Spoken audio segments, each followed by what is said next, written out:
People are always asking, what is the resolution we should take? This is a resolution all of you must take. Pick up a simple practice. The problem with the human being is that there is no top line. How much ever you become, there seems to be something more. It takes a lot of effort and resources to make such videos, so please support us by watching the video till the end and share it with as many people as you can. In this video, I will be taking you through the Ayurvedic routine, which is also known as Dinacharya, that can make way for a happier and a healthier 2024. So the first thing that you do waking up is oral hygiene. So you can take a soft toothbrush or you can take the edge of the spoon. Now you also get tongue scrapers in the market, so you can also use them, and you scrape your tongue back and forth a couple of times and then spit it out.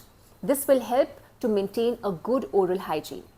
After this, you do something known as gandush or oil pulling, which is you take some oil, you can take some coconut oil, my favorite, or some sesame oil. You take it in your mouth and swish it a couple of times. You do this for a couple of minutes and then you spit it out. This will again help to cleanse the oral palate. It is important to wake up at Brahma Muhurat, which is the last quarter of the night, between 3:30 am and 5:30 am. In this time, the secretion of the pineal gland is at its maximum. So being in a stable mood within yourself, being in a pleasant mood is not a problem. So remember, it is very important to empty your bowels within the first 20 minutes of waking up. To enable this, you can drink some warm water. So you can take a glass of warm water, squeeze a little bit of lemon in it and add a dash of honey. This will help to put pressure on the GI tract, which enables the excretory process. Thereafter, you can sit in a squat, which we traditionally also refer to as Malasana. This will enable the peristaltic movements and it will give you the urge to go to the bathroom.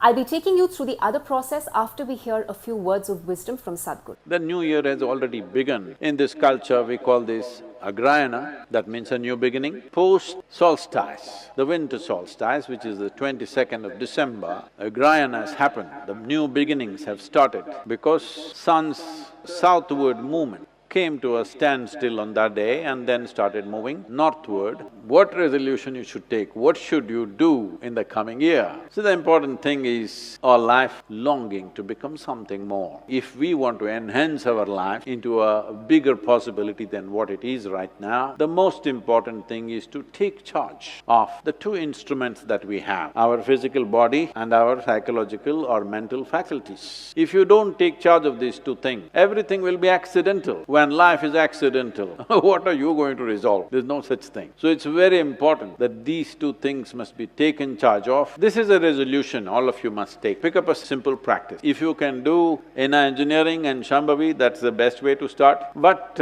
if you are not that committed, pick up something which takes 12-15 minutes. Take up Isha Kriya. Commit next 48 days. Morning, evening, I will do it. So as an Isha Hatha Yoga teacher, I've had the privilege of imparting Isha Kriya, a very powerful meditational practice which has seen life-transforming benefits in so many of our participants. Let's hear from Sadhguru the resolutions that you should be taking for the year 2024. The problem with the human being is that there is no top line. How much ever you become, there seems to be something more to do. So, these resolutions that people take is essentially to become something little more. If you're interested in this life, if you think this life is a precious one, if you think this is a valuable life, you must act now. That's why I'm saying 48 days, twice a day, some simple practice. Inner engineering would be good, but it'll take some commitment to go through that. Isha Kriya is simple, 12 minutes a day, morning, evening. Just fix this, because instead of taking up resolutions that will disappear by tomorrow evening for most people, do something that is concrete and you're doing it. Let's continue with our discussion on Ayurvedic routine or the Dinacharya. So we've already discussed about the oral hygiene, which not only enhances the taste perception, but also your digestion. Now let's give our eyes some love with Ashotana. Splash both your eyes with lukewarm or cold water 100 times,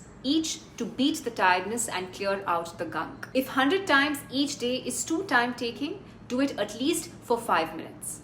It's like a mini spa day for your eyes and you can thank us later. This will most definitely improve your eyesight. Now let's look at the next step, which is Natsya. It's like giving your nasal passages a little bit of pampering. Grab some coconut oil and put a drop in each nostril. You can find a comfy spot on the sofa or lie down in the bed. There's no rush. Just chill for about 5 to 10 minutes and let that coconut oil work its magic. It will nourish the head and the neck and will stop the damage of the brain cells and the spine. Now let's show some love love to our bodies with Abhyanga. It's basically a daily oil massage using warm sesame or castor oil. Picture this. You're giving yourself a little self-care hug that does wonders. It improves circulation, kicks the stiffness out of your muscles and joints, and gives those bones and muscles a boost. Start from the top of your head and work your way downwards to your toes, and be gentle while you're massaging. And here's a little tip: if you're dealing with pain or muscle stiffness, go against the hair follicle. You can use sesame oil here, which is my favorite again. Until next time, stay healthy and fabulous. Pranam.